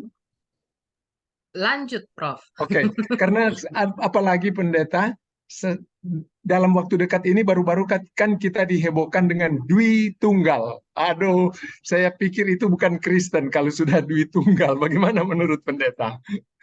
Ya, ajaran-ajaran yang sebenarnya gereja juga banyak dirongrong dari sejak zaman dulu sebenarnya. Sabelianisme lah, monarkianisme lah, gitu kan, prakseas lah gitu, macem-macem gitu. Tetapi kita bersyukur bahwa bapak-bapak gereja terus setelah para rasul sudah meninggal dan mereka mengakhiri pertandingan iman mereka dengan baik, lalu akhirnya bapak-bapak gereja merumuskan doktrin-doktrin, banyak pertentangan-pertentangan, ya bukan hanya konsep tentang Dwi Tunggal, tetapi juga konsep-konsep seperti misalkan yang dianut oleh Saksi Yehova. Jadi Bapa itu yang adalah Allah. Yesus Kristus itu tidak pernah menyebut dirinya Tuhan, dia hanyalah pribadi yang diciptakan pertama kali di dalam kekekalan. Jadi sebelum Bapa menciptakan alam semesta, malaikat dan semuanya, di dalam kekekalan Bapa menciptakan Yesus Kristus. Nah, dengan apa? Dengan kuasa dari Roh Kudus. Jadi Roh Kudus itu bukan pribadi. Nah, Roh Kudus itu cuma kuasa yang dipakai oleh Allah Bapa. Dan ini kan kalau pernah ngobrol dengan orang-orang Saksi Yehova, nah itu seru itu. Seru sekali karena pernah waktu itu saya pelayanan di Bogor, saya bertemu dengan pemimpin Saksi Yehovanya di Bogor. Gitu. Ngobrol, debat panjang. Ya, sudah begini aja, kita coba cek dah dalam bahasa Ibraninya, bahasa Yunaninya gitu. Karena kalau ngikutin pandangannya kan akan susah. Sekarang mana faktanya? Kamu meyakini ini, tapi kalau misalkan kita lihat dalam interlinear Bible, lihat dalam bahasa Ibrani Perjanjian Lama maupun Perjanjian Baru dalam bahasa Yunani, nah kita eksegesi satu persatu, dia akan mengalami kesulitan. Gitu. Jadi pandangan-pandangan yang merongrong gereja istilahnya. Nah, itu tugas hamba Tuhan untuk bisa mengkelirkan supaya jemaat itu tidak bingung gitu. Supaya jemaat itu tidak merasa ini kok Kristen ini banyak ajaran nih gitu. Mana sih yang benar? Jangan-jangan gereja yang saya ibadah salah juga. Mending benar yang itu. Karena secara logis, secara logika, Saksi Yehova itu logis gitu. Nah, mereka kan jago ngomong, ada banyak lah istilahnya gitu. Jadi segala sesuatu yang logis tidak berarti itu benar. Karena Allah Tritunggal itu sebenarnya tidak logis. Tidak masuk logika, tidak masuk akal. Tetapi bukan berarti salah kan? Justru yang bukan yang rasional atau irasional, tetapi yang suprarasional yang benar. Karena memang gini, kita manusia dicipta. Manusia itu memiliki 3 sifat. Kita created, kita limited, kita polluted. Kita created, kita dicipta. Kita namanya dicipta, kita kan nggak mungkin bisa menyamai pencipta. Yang pencipta kan selalu lebih unggul daripada yang dicipta. Ya setidaknya kita yang dicipta tahu diri lah. Kita jangan menyamai Tuhan atau mungkin mengkonsepkan Tuhan masuk dalam akal kita. Berarti kalau Tuhan yang besar masuk ke dalam akal kita yang terbatas, berarti Tuhan kecil. Gitu. Nah, terus kita limited, kita terbatas. Ya, kita dibatasi. Kita tidak maha hadir, kita tidak maha tahu. Kita ada punya keterbatasan fisik, keterbatasan otak kita untuk memahami semua, meskipun otak kita bisa banyak menyerap pengetahuan, tetapi tidak semua orang bisa tahu. Begitu. Nah, terus kita polluted, kita tercemar oleh dosa. Nah, jelas kita tidak mungkin bisa memahami tentang Allah secara komprehensif. Kita hanya bisa memahaminya sejauh Alkitab menjelaskannya. Begitu. Nah, itu saya pikir itu, Pak. Terima kasih Bapak Pendeta Jane. Ada pertanyaan di dalam kolom chat Ya, menanyakan betul. Yohanes 14 ayat 28. Silakan. Oke. Terima kasih, Prof. Ya, saya bacakan ya, Pak Janus. Ini pertanyaan pertama, kayaknya ada dua pertanyaan di sini. Yang pertama, menurut Pak Pendeta, seberapa penting bagi orang percaya untuk memahami Trinitas dibandingkan dengan pemahaman akan keselamatan di dalam Yesus? Itu dulu Pak Janus. Sebelum kita ini ada satu orang bertanya tapi dengan dua pertanyaan ya. Oke. Seberapa penting orang percaya untuk memahami Trinitas dibandingkan pemahaman akan keselamatan di dalam Yesus? Nah, sebelum kita memahami konsep tentang keselamatan atau soteriologi, kita harus memahami dulu tentang Allah Tritunggal. Sebab kalau kita salah memahami tentang konsep Allah Tritunggal, semua doktrin akan ngaco. Konsep tentang Yesus akan ngaco, konsep tentang Roh Kudus akan ngaco, konsep tentang keselamatan akan menyimpang, semua doktrin akan menyimpang karena konsep Allahnya itu yang salah gitu. Nah, kalau kita memahami konsep Tritunggal di mana Bapa yang memprakarsai keselamatan, Yesus yang menggenapi keselamatan, di mana Bapa mengutus anak turun ke dalam dunia, dia dilahirkan. Dia tidak tiba-tiba langsung besar usia 30 lalu turun dari sorga, lalu akhirnya dia melayani, lalu mengadakan banyak mujizat. Tapi Yesus ada di dalam sejarah. Yesus dilahirkan menjadi manusia. Mengapa Yesus dilahirkan? Karena yang berdosa adalah manusia. Jadi Yesus harus menjadi manusia. Manusia tebus manusia, itu adil. Yesus bisa saja Tuhan berkata dari sorga, dengarkanlah hai seluruh manusia di dunia. Aku Tuhan, mengampuni dosamu. Tanpa harus Yesus turun ke dalam sorga. Bisa? Bisa saja. Tetapi itu bukan Tuhan yang bertanggung jawab. Itu bukan Tuhan yang betul-betul mengasihi manusia. Mungkin manusia akan bilang gini, Tuhan jangan ngomong aja dari sorga, turun dong. Merasakan penderitaan kita nih manusia. Nah, karena itulah Allah menjelma menjadi manusia melalui Yesus Kristus. Dia mati di kayu salib, dia genapi keselamatan dengan berkata bahwa tetelestai, sudah selesai. Artinya karya penebusan dosa umat manusia selesai di kayu salib. Begitu. Jadi setelah Yesus mati, ya kan, Yesus bangkit, Yesus naik ke sorga, Roh Kudus dicurahkan, lalu akhirnya Roh Kudus yang membangkitkan gereja Tuhan. Nah, Roh Kudus berkarya supaya orang-orang percaya yang sudah terima Tuhan Yesus tetap dikuatkan, tetap setia. Roh Kuduslah yang menuntun orang percaya untuk bisa memenuhi keselamatannya sampai pada akhirnya. Begitu. Jadi bukannya karena kita orang Kristen, kita bisa setia sampai akhir, tapi karena peranan Roh Kudus. Jadi Yesus sudah memberi, Bapa memprakarsai keselamatan, Yesus menyatakan keselamatan itu dengan mati di kayu salib, dan Roh Kudus menuntun kita orang percaya untuk kita bertahan, mempertahankan keselamatan kita sampai pada akhirnya. Begitu. Jadi kalau kita mengerti tentang Trinitas akan mudah untuk kita bisa memahami konsep keselamatan di dalam Yesus. Gitu. Jadi kalau konsep Tritunggalnya sudah berbeda, maka konsep keselamatan pun akan berbeda juga. Jadi keselamatan bukan di dalam Yesus berarti, gitu. Karena Yesus bukan Allah, begitu. Jadi kan kita memahami konsep Tritunggalnya dulu, gitu. Itu sih. Jadi penting sekali Trinitas dulu, baru akan mempermudah kita untuk kita bisa memahami keselamatan di dalam Tuhan kita Yesus Kristus. Oke, baik Pak Janus. Saya rasa jawabannya ini sudah dapat dipahami ya untuk kita semua.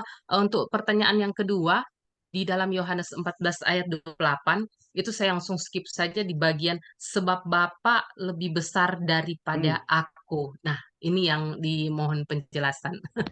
Betul. Bapa lebih besar daripada Yesus. Berarti Yesus itu kecil, lebih rendah daripada Bapa dong. Begitu. Lalu kita memberikan jawaban teologis yang baik apa gitu. Nah, jadi begini. Yesus pada saat berinkarnasi menjadi manusia, ya kan? Nah, dalam kitab Ibrani mungkin dijelaskan bahwa Yesus seketika lebih rendah gitu. Ya kan, dari malaikat-malaikat. Nah, dikatakan bahwa Bapa lebih besar daripada Yesus bukan berarti secara hakikatnya gitu. Oh, Bapa lebih besar berarti lebih tinggi daripada Yesus. Yang mengutus selalu lebih tinggi posisinya daripada yang diutus. Tidak seperti itu. Gitu. Ini dalam konsep di mana Yesus sebagai anak manusia. Jadi ada dua gelar Yesus, dia adalah anak Allah dan juga dia adalah anak manusia. Gitu. Nah, analoginya seperti ini. Yesus kan pernah berkata bahwa tidak ada seorang yang pun yang tahu kapan kesudahannya. Betul? Ya kan, kapan kiamat istilahnya begitu. Ya kan, tidak ada seorang yang tahu, hanya Bapa di sorga. Anak pun tidak tahu. Sekarang gini, masa Yesus datang kedua kali Yesus sendiri nggak tahu? Betul ya? Masa sih dia tidak tahu kapan dia datang kedua kalinya gitu. Kalau secara anak Allah dia tahu. Tapi juga dia anak manusia. Gitu. Jadi Bapa lebih besar daripada aku tidak dipahami bukan secara kodratnya, Bapa lebih tinggi, lebih besar daripada Yesus. Tetapi posisi Yesus saat itu adalah anak manusia. Begitu. Nah, kalau kita perhatikan konteksnya, ini kan Yesus menjanjikan Roh Kudus sebagai penghibur, ya kan? Di mana kalau kita perhatikan, damai sejahtera ku tinggalkan bagimu, damai sejahtera ku berikan kepadamu, dan apa yang kuberikan tidak seperti yang diberikan oleh dunia kepadamu. Janganlah gelisah dan gentar hatimu. Kamu telah mendengar bahwa aku telah berkata kepadamu, aku pergi, tetapi aku datang kembali kepadamu. Sekiranya kamu mengasihi aku, kamu tentu akan bersuka cita karena aku pergi kepada Bapakku. Sebab Bapa lebih besar daripada aku. Dan sekarang juga aku mengatakannya kepadamu sebelum hal itu terjadi, supaya kamu percaya apabila itu terjadi. Tidak banyak lagi aku berkata-kata dengan kamu, sebab penguasa dunia ini datang, dan ia tidak berkuasa sedikit pun atas aku. Perhatikan kata, tidak banyak lagi aku berkata-kata dengan kamu, sebab penguasa dunia ini datang dan ia tidak berkuasa sedikit pun atas aku. Kalau dia Tuhan, mengapa dia tidak berkuasa atas penguasa dunia? Gitu. Berarti kan itu menunjukkan posisi Yesus sebagai anak manusia. Tetapi supaya dunia tahu bahwa aku mengasihi Bapa dan aku telah melakukan segala sesuatu seperti yang diperintahkan Bapa kepadaku. Bangunlah, marilah kita pergi dari sini. Jadi bukan hanya Bapa lebih besar daripada aku, tetapi juga dikatakan bahwa sebab penguasa dunia ini datang dan ia tidak berkuasa sedikit pun atas aku. Berarti bukan hanya Bapa yang lebih besar, tetapi penguasa dunia juga lebih besar daripada Yesus. Gitu. Jadi itu menunjukkan bukannya position Yesus terlepas daripada Allah Bapa, di mana Yesus saat itu lebih rendah posisinya dari Allah Bapa, bukan. Gitu. Yesus pun istilahnya lebih rendah daripada penguasa dunia. Gitu. Tapi perlu diperhatikan bahwa bukan posisinya sebagai anak Allah, tetapi sebagai anak manusia. Begitu. Oke, baik. Penjelasan ini saya kira boleh menjawab pertanyaan dari Ibu Esther di kolom chat. Dan tampaknya ini semakin seru karena saya juga punya pertanyaan, tetapi raise hand duluan Saudara Belong. Ya. Oke, saya persilakan. Silakan Saudara Septian Belong. Makasih atas kesempatan yang diberikan.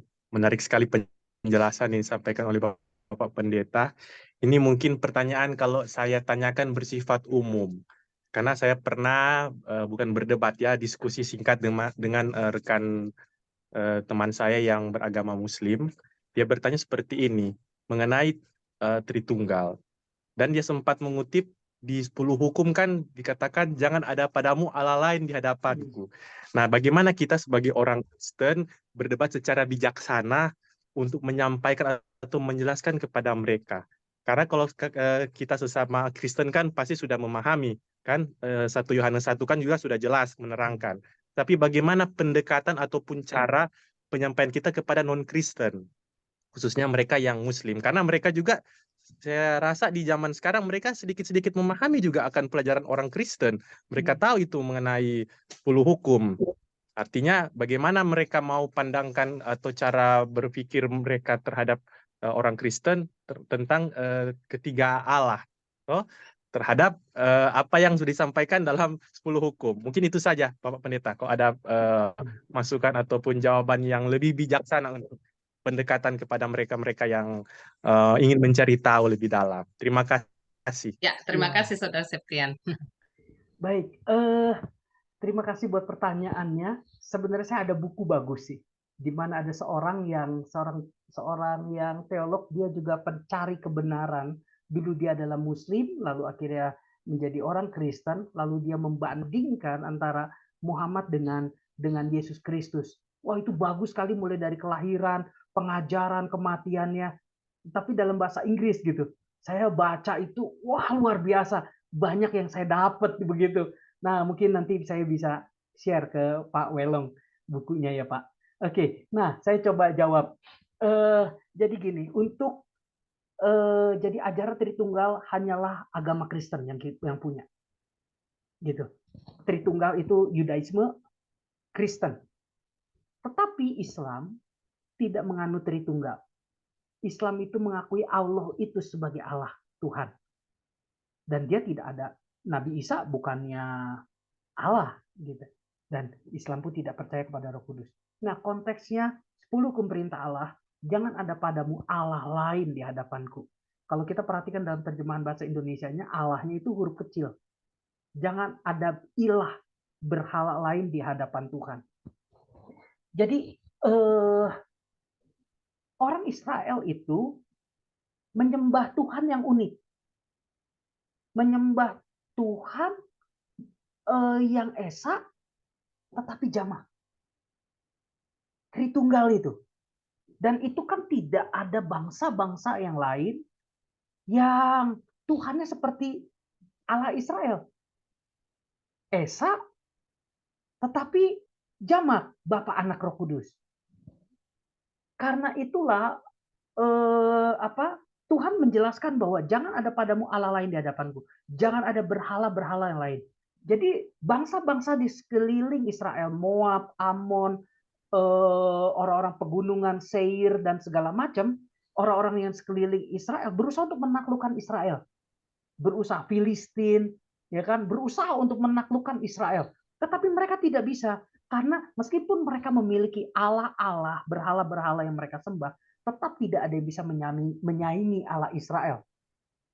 Kalau misalnya kita perhatikan ketika tabut perjanjian saja deh, yang diambil sama Filistin, yang ada dimasukkan ke dalam kuil Dagon, lalu akhirnya ketika ditaruh kepala Dagonnya pagi-pagi udah nyungsep sampai terbelah kepalanya begitu.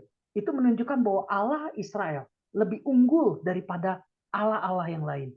Karena itu mengingatkan kepada Israel, jangan ada padamu Allah lain di hadapanku. Begitu. Itu menunjukkan supremasi Allah Israel atas bangsa-bangsa yang lain. Keunggulan Allah Israel, superiority Allah Israel atas bangsa-bangsa yang lain. Karena itu bangsa Israel yang menyembah Allah yang hidup tidak perlu takut terhadap Mesir ketika mereka harus dijajah, ya kan, dengan tentara Firaun dan semuanya.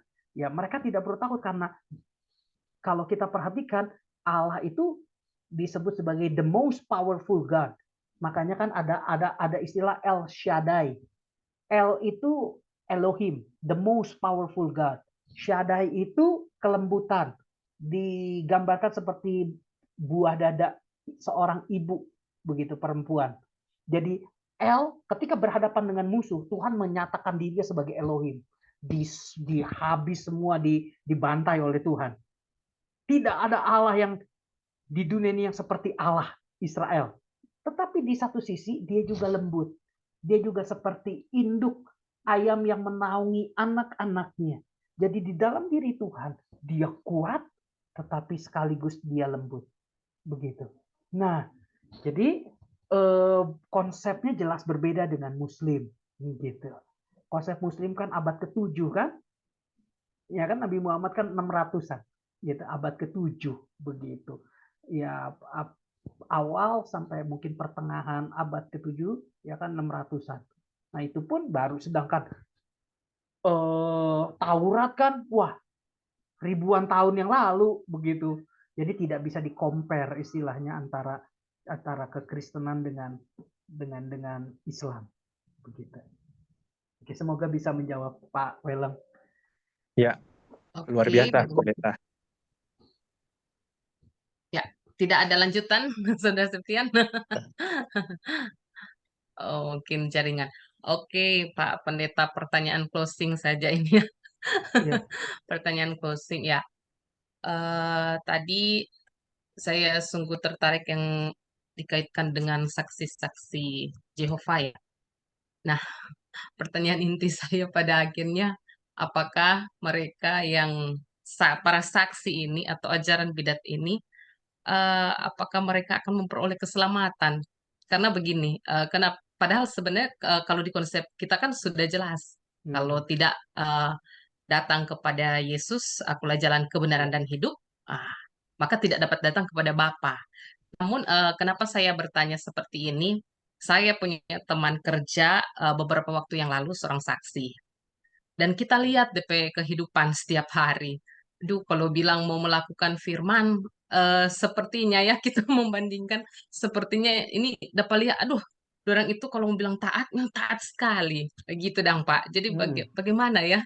Saya juga dilema ini dalam arti begini, apakah mereka tidak diselamatkan ya? Sedangkan mereka itu melakukan firman Tuhan. Hanya miss-nya mereka itu tidak mengakui ketuhanan Yesus.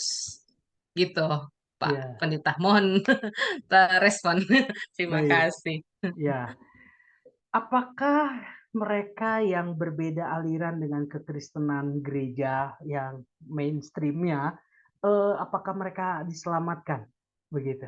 Menarik, karena memang jelas kalau kita konsep yang berbeda tentang Tuhan, pasti keselamatan pun akan berbeda keyakinannya. Begitu. Nah, bagaimana dengan mereka yang taat? Gitu. Bagaimana mereka yang taat? Tapi konsep Yesusnya berbeda. Kalau misalkan berbeda dalam arti yang pemahamannya sedikit mungkin ya tidak terlalu fatal, selagi mereka mengaku Yesus adalah jalan keselamatan, tetap akan diselamatkan gitu. Tetapi kalau misalkan sudah jauh berbeda dan Yesus Kristus itu bukan Tuhan, percuma ketaatan manusia, ketaatan mereka, atau ketaatan mereka terhadap agama pun tidak menyelamatkan gitu. Nah, jadi kita harus melihat bahwa penting sekali untuk kita belajar doktrin gitu. Mungkin kalau ada kesempatan, sebenarnya saksi Yehova itu tidak pintar sih. Mereka memiliki pandangan yang logis, tetapi logis mereka kan belum tentu benar. Begitu. Sebenarnya mudah saja untuk bisa menjawab, menyanggah pandangannya saksi Yehova gitu. Karena mereka hanya menguasai beberapa puluh ayat saja. Begitu, tetapi kalau kita main teks dan konteksnya, ya mereka juga akan bungkam begitu. Mereka juga akan kesulitan untuk bisa mempertahankan argumentasi mereka begitu. Jadi saya juga pernah waktu itu di Bogor memberikan seminar tentang kesesatan saksi Yehova gitu. Dengan tujuan untuk menjaga jemaat Tuhan dari gereja-gereja yang lain di Bogor supaya mereka bisa memahami Tuhan yang benar itu seperti apa. Karena ada keponakan jemaat dulu di Bogor yang beberapa kali cuma sekali dikunjungin, lalu 2 kali ikut ibadahnya saksi Yehova, persekutuannya. Ketika kan jemaat ini minta tolong ke saya, Pendeta Janus tolong dong ini biar anak saya ini bisa kembali, jangan ikut saksi Yehova lagi. Udah berapa lama ikut? Udah 3 minggu katanya. Ya sudah, oke, saya datang. Saya datang itu udah dicuci otaknya. Saya doain tidak mau. Oh, nggak perlu. Saya tidak terima doa dari pendeta, dari orang Kristen. Waduh, kok sampai sebegitunya ya? Gitu. Jadi sedemikian fanatiknya mereka terhadap saksi Yehova begitu. Jadi ya itu yang kita harus perkuat doktrin gereja supaya pemahaman tentang Tuhan, pemahaman tentang keselamatan, pemahaman tentang Alkitab kita gitu, bibliologi bagaimana Alkitab kita itu adalah mutlak sempurna gitu, tidak ineransi dan infabilitas, tidak ada kesalahan, sempurna adanya. Nah, itu perlu kita ajarkan kepada jemaat supaya mereka bisa memahami Tuhan kita dengan benar. Begitu. Oke, baik Pak Pendeta Janus, terima kasih atas pencerahannya. Oke, Pak, masih bisakah satu pertanyaan? Oh Ini ya, di WA langsung. iya. Ya, pertanyaan seperti ini. Apa arti Allah itu firman yang menjadi manusia? Apakah setiap perkataan Allah adalah Yesus itu sendiri? Oke, Oke, bagus sekali. Begini, saya coba untuk jelaskan konteksnya dari Yohanes. Kenapa menuliskan pada mulanya ada firman, firman itu bersama-sama dengan Allah, dan firman itu adalah. Jadi gini, Yohanes itu orang pintar. Rasul Yohanes itu orang pintar. Kalau kita perhatikan, Injil Yohanes itu berbeda dengan Injil Sinoptik. Injil Sinoptik itu Matius, Markus, Lukas. Matius, Markus, Lukas menarik teologi ke dalam sejarah. Makanya ada kronologinya. Dari sejak Yesus lahir dan segala macam sampai dengan Yesus naik ke sorga. Tetapi Yohanes kan tidak. Injil Yohanes tidak diawali dengan kelahiran Yesus. Tetapi ditunjukkan bahwa pada mulanya adalah firman, firman itu bersama-sama dengan Allah, firman itu adalah Allah. Jadi Yohanes itu bukan menarik teologi ke dalam sejarah, tetapi dibalik, menarik sejarah ke dalam teologi. Jadi Yohanes itu bukan urutan kronologis peristiwa. Mujizat Yesus pun hanya ada 7 atau 8 yang dicatat di dalam Injil Yohanes. Berbeda dengan Matius, Markus, Lukas yang banyak sekali. Penekanannya berbeda masing-masing Injil. Kalau Injil Matius menekankan Yesus sebagai raja, Injil Markus Yesus sebagai hamba, Injil Lukas menekankan Yesus sebagai anak manusia, sedangkan Yohanes itu menekankan Yesus sebagai anak Allah, putra Allah. Penekanan yang berbeda. Nah, karena itulah Yohanes menekankan Yesus sebagai putra Allah, sang firman itu. Kita perhatikan bahwa Injil Yohanes itu ditujukan kepada siapa? Bukan kepada orang-orang Israel, tetapi orang-orang di luar Israel. Nah, di mana banyak ajaran-ajaran filsafat, kaum Gnostik berkembang saat itu. Lalu pertanyaannya, kenapa Yohanes membukanya dengan kata logos? Firman itu kan logos. Pada mulanya adalah firman, firman itu bersama-sama dengan Allah, dan firman itu adalah Allah. Apakah logos perkataan Allah itu adalah Allah? Gitu kan? Apakah perkataan Allah itu adalah Allah? Bukan. Begitu. Nah, jadi begini. Logos itu adalah istilah yang dipinjam, yang dipakai oleh Yohanes untuk menerangkan kepada orang-orang yang aliran Gnostik, mereka yang paham filsafat, supaya bisa mengerti logos. Pada mulanya adalah logos. Logos itu bersama-sama dengan Allah. Logos itu adalah Allah. Lalu akhirnya orang-orang yang membaca itu melihat, oh ya, setuju.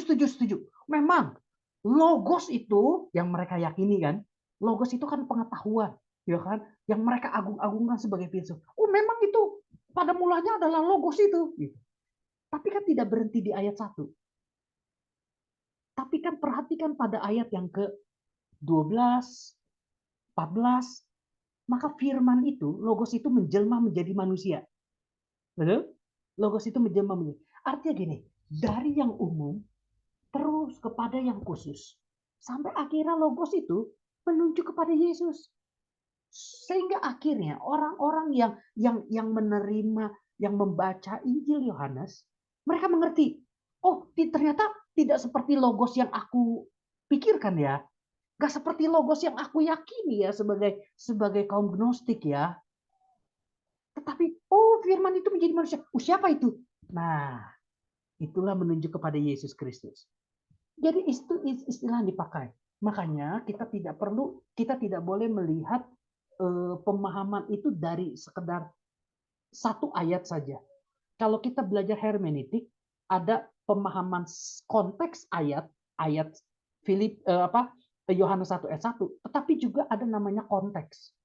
Ada teksnya kan Yohanes 1 ayat 1, tapi kita perlu memahami konteks dalam perikop itu apa. Untuk memahami konteks, perlu memahami maksud dari penulis, gaya bahasa penulis, latar belakang sejarahnya, tujuan utamanya, kepada siapa surat ini ditujukan.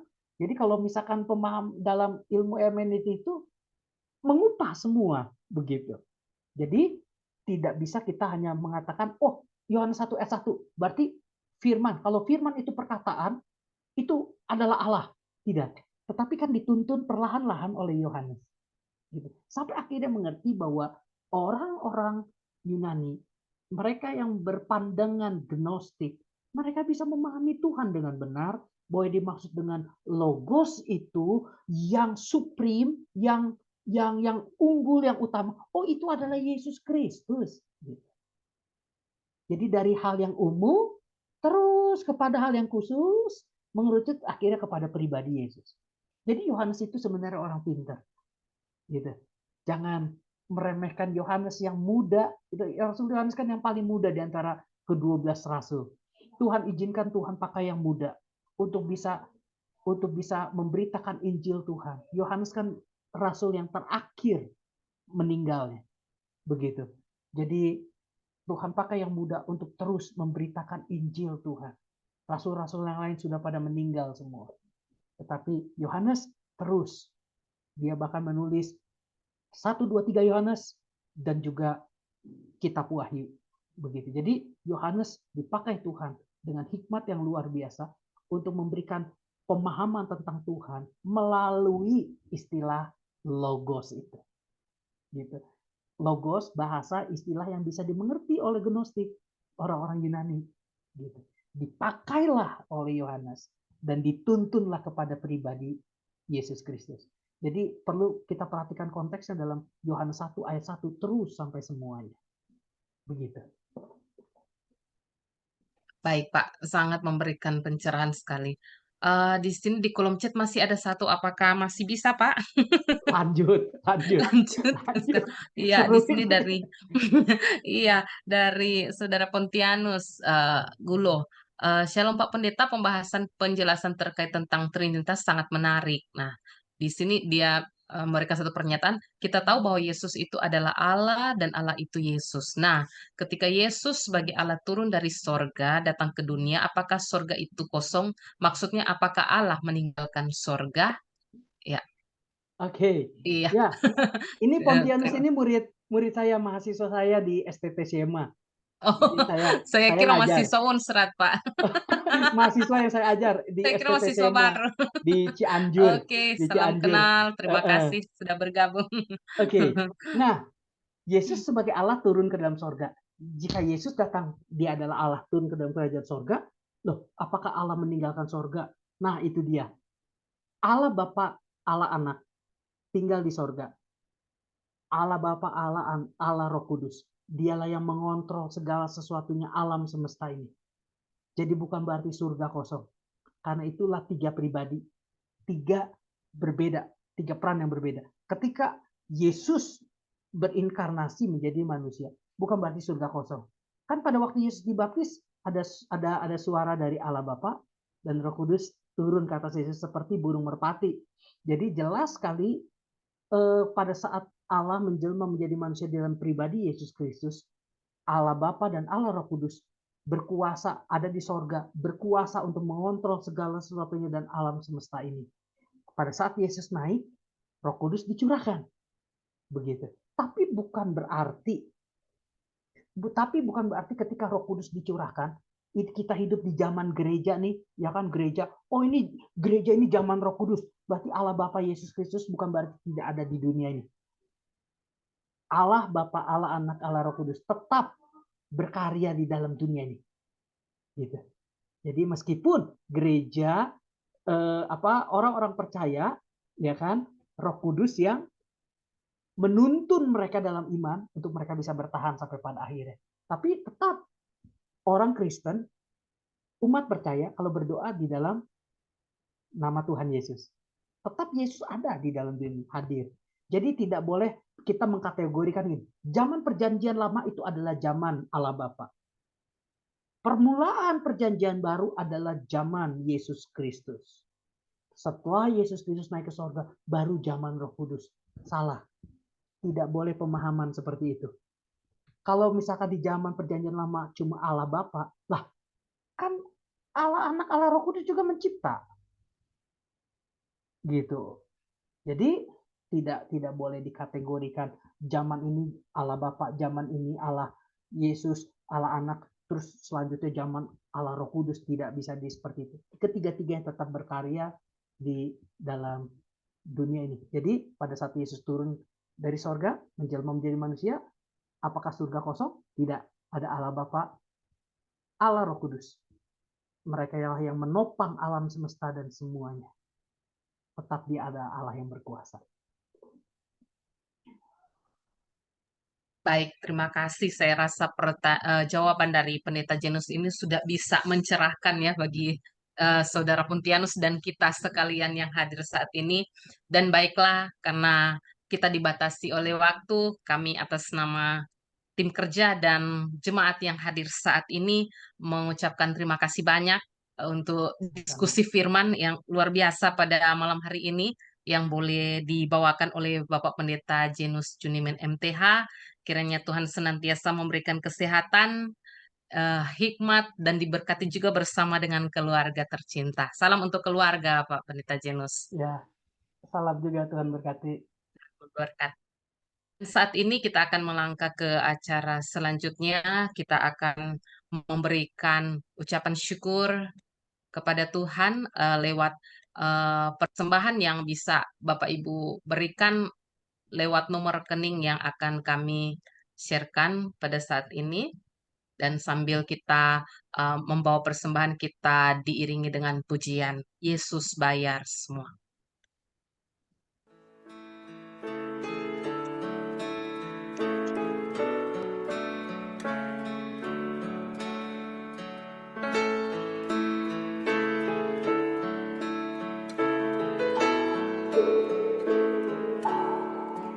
Dengarlah sabdanya, kau yang tak berdaya, datanglah kepadanya, kau kan dapat sentosa.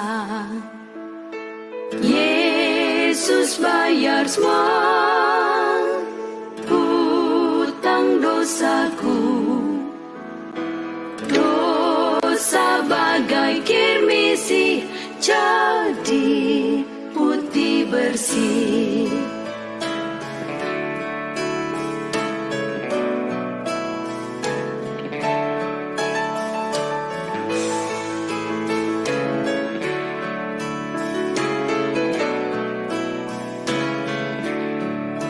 Tiadalah padaku suatu kebaikan, tapi darah Tuhanku memberikan kelepasan. Yesus bayar semua hutang dosaku. Dosa bagai kirmisi jadi putih bersih.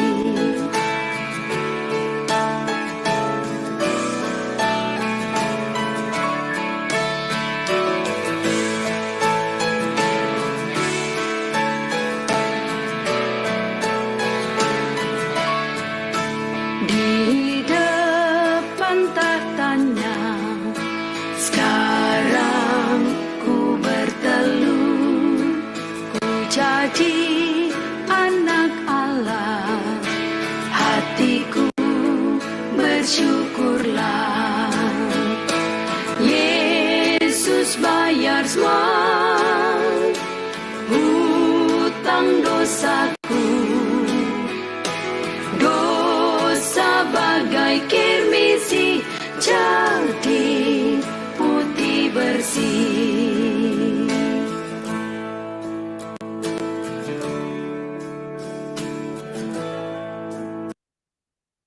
Dan saat ini kita akan masuk dalam doa penutup dan berkat. Kita akan mendoakan pokok-pokok doa yang sudah terlampir dalam slide ini. Kita akan mendoakan untuk Rektor Unsrat, Prof. Dr. Berti Sompi dan keluarga serta jajaran yang ada, Direktur Pasca Sarjana, Prof. Markus serta jajaran yang ada, para guru besar yang hadir saat ini, Prof. Jimmy Posangi dan Prof. Yoce Umbo, staf di Pasca dalam proses pemulihan, Ibu Yolanda dan Ibu Nur Paiman, juga titip doa untuk dosen juga, Enci Euni Kemongi, dan jemaat yang hadir saat ini, serta tim kerja Persekutuan Doa Mahasiswa Unsrat. Pokok-pokok doa ini akan kita doakan bersama, dan doa mohon kesediaan dituntun kembali oleh Bapak Pendeta Jenus. Ya, kami persilahkan. Baik, mari kita berdoa bersama-sama. Bapa dalam sorga, saat ini kami datang kepada Tuhan. Kami bersyukur bahwa Engkau adalah Allah yang setia, Engkau adalah Allah yang benar. Kami bersyukur bahwa kami bisa menyembah Allah yang benar, seturut dengan firman Tuhan. Apa yang tercatat dalam firman-Mu, ya dan amin. Dan kami meyakininya bahwa Engkau adalah Allah yang sejati. Engkau adalah Allah yang benar. Dan tidak ada Allah lain yang seperti Engkau, Tuhan. Kami bersyukur bahwa kami sudah diselamatkan, ditebus oleh Tuhan. Oleh darah-Mu kami diampuni oleh Tuhan. Kami dikembalikan menjadi anak-anak Tuhan. Tuhan memberkati, dan kami juga berdoa saat ini menaikkan pokok-pokok doa kami untuk Rektor Unsrat, Pendeta Dr. Berti Sompi, dan juga keluarga serta jajaran yang ada. Tuhan memberkati, kiranya melalui kepemimpinan beliau, Universitas Samratulangi terus semakin berkembang, semakin maju, semakin bisa memberkati kehidupan banyak orang, dan juga bisa memberkati dan membekali para mahasiswa untuk mereka bisa berguna bagi bangsa dan negara Indonesia. Ilmu yang mereka dapatkan di Universitas Samratulangi boleh sungguh-sungguh bisa digunakan untuk membangun daerah mereka di Indonesia. Tuhan berkati sekali lagi Rektor dan semua jajarannya, keluarganya. Tuhan memberkati di dalam nama Yesus. Hikmat Tuhan senantiasa tercurah atas kehidupannya, sehingga apa yang menjadi keputusan-keputusan yang dibuat, kiranya itu bisa membawa Unsrat kepada kemajuan. Berkati juga Direktur Pasca Sarjana Profesor Markus, jajaran yang ada, semua guru besar yang ada, staf di Pasca Sarjana dalam proses pemulihan untuk Ibu Yolanda dan Ibu Nur Paiman. Tuhan berkati di dalam nama Yesus. Tuhan yang memulihkan, menyembuhkan, dan kami percaya bahwa semua segala sesuatu pasti akan baik, sebab kami menyembah Engkau Allah yang baik.